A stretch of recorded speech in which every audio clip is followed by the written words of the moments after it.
Welcome to Empowered Owners, the podcast that takes you inside Empowered Ventures. I'm your host, Chris Fredericks.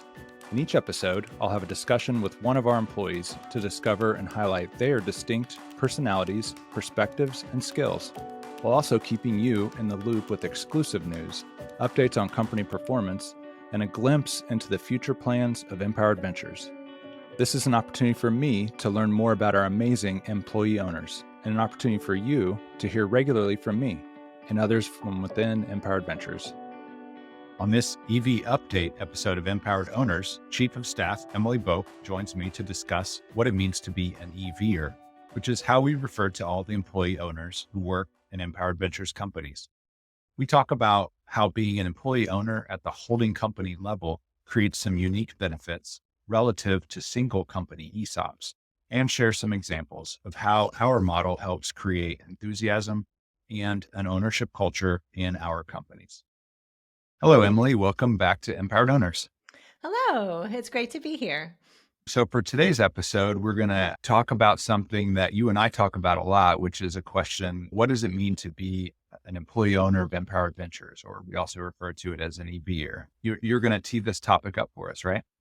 I sure am, because it's been on my mind for a long time. You and I coined the phrase EVer maybe 6 months ago. We've been using it, but I don't know how much it's caught on. And anyone who hears it might think, what is an EVer? What does it mean to be an EVer? So in this episode, I was hoping that you and I could unpack that. If I'm an EVer, that means I'm an employee owner at Empowered Ventures.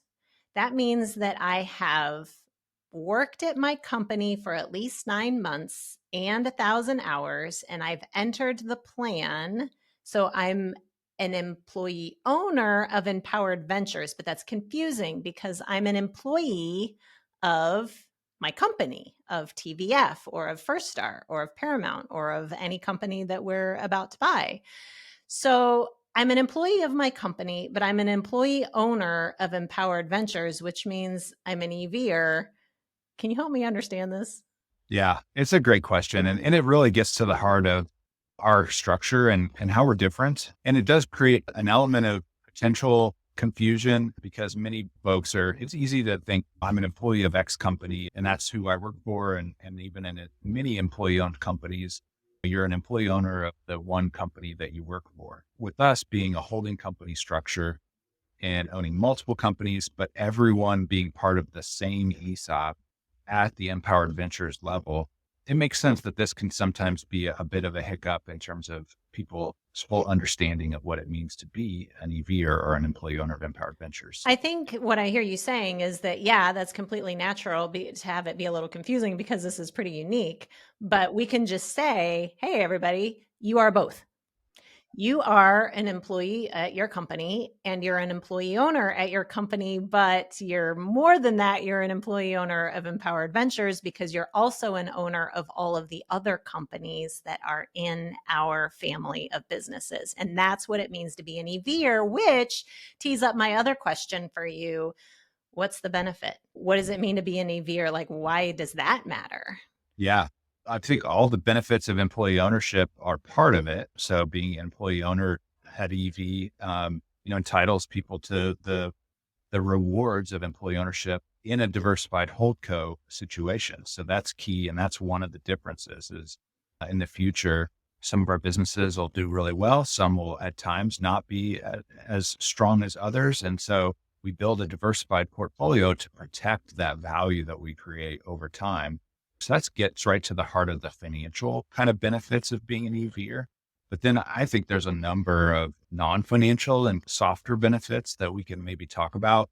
For me, community is maybe a key word. So part of the Empowered Ventures concept is to create a community of companies, and that then also creates a community of people. It's really interesting and fun, I think, to build a community around this employee ownership angle. Having all these different companies that on a day-to-day basis don't necessarily work together to accomplish the mission at each company, but they feel part of a greater whole and this greater community that they're a part of. I think there's a number of different, benefits that come out of a community kind of situation like that. I love that you're talking about community and community among businesses because it could very easily be that we are a holding company of these businesses, but that we don't foster community among them. But what I hear you saying is that to be an EVer specifically means that I'm a part of something bigger in a way that I can actually engage, that we are intentionally fostering that community. I think too about our employee ownership committee members. Could you talk a little bit about the history at TVF and how that committee, how those folks grew into the thriving, healthy employee ownership champions that they are today, and how this community impact, like, to be an EVer is a big deal because when you become an employee owned company, you're joining this family of businesses where you have a cousin or two who are so much farther down the road, they can really give you a boost. I guess I just gave it away, but could you talk more about that? No, I love it. And that's so true. I love thinking of the EO committees, the employee ownership committees at each company as the champions of employee ownership culture and even of empowered ventures in a sense. And yeah, so back at when TVF first became employee owned, we, within a couple of years, followed along. One of the best practices in the employee ownership space is to create a committee of peers, essentially, not just the leadership or whatever, but of peers who take on an added responsibility to communicate to the rest of the organization what employee ownership means, the benefits of employee ownership, and in any number of ways: education, financial literacy, celebration of the business and its performance, and a bunch of other things too. TVF followed along those best practices, created a committee, and then over the years, that committee evolved and grew and just kept adding to its approach, and ultimately just became, I think, foundational to the ownership culture and the culture writ large that kind of developed at TVF over the first 10, 12 years of being an employee-owned company.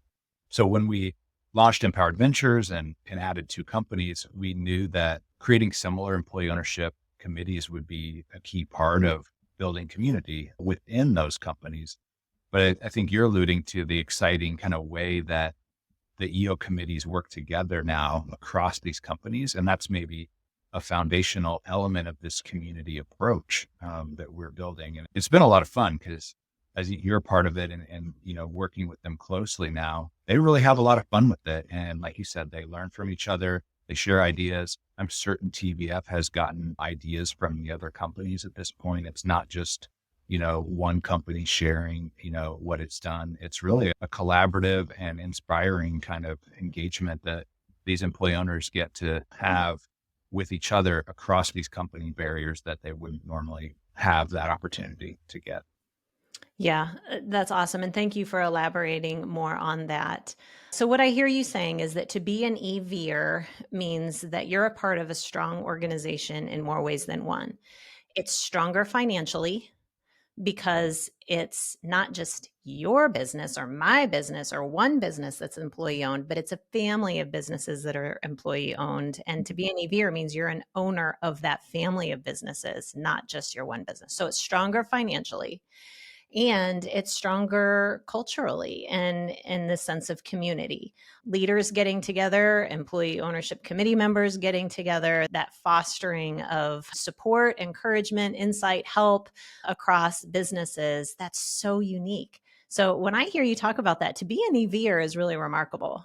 It's a remarkable privilege. And I got to say, I'm coming up, probably by the time this podcast launched, I'll already be an entrant. But as of the recording, I've only worked here a year, so I'm coming up on my entrance. I'll be an official EVer here soon, along with a lot of our other folks who are joining. And what a privilege to get to be a part of something like this. So thanks for enumerating on that. But just, it's confusing, but I think once you unpack it to understand that, yeah, I'm an employee owner at my company, but I'm also an employer. I'm an EVer, which means I'm an employee owner of this holding company, this family of businesses, and it has these financial and cultural benefits that are really unique, that are really unusual. It's awesome. Thanks. No, thank you, Emily, for coming on to help us dig into this topic. Hopefully people find it really helpful and interesting. And yeah, I welcome people sending us thoughts about what other thoughts they have about what it means to be an EVer. I think this is a work in process. We're still relatively early in building Empowered Ventures. We welcome everyone's input into how we go about talking about what it means to be an EVer. That's so cool. I'm going to do a "What's it mean to be an EVer to you" campaign. We definitely should. All right. Thank you so much, Chris. Thank you for listening to this EV update edition of Empowered Owners. And thank you to Emily Bopp for joining me. Remember, we want to hear from you. Please give us feedback, suggest guests and topics for future episodes, and tell us how we can keep improving the show. To reach us, email hello@empowered.ventures. Thanks for tuning in.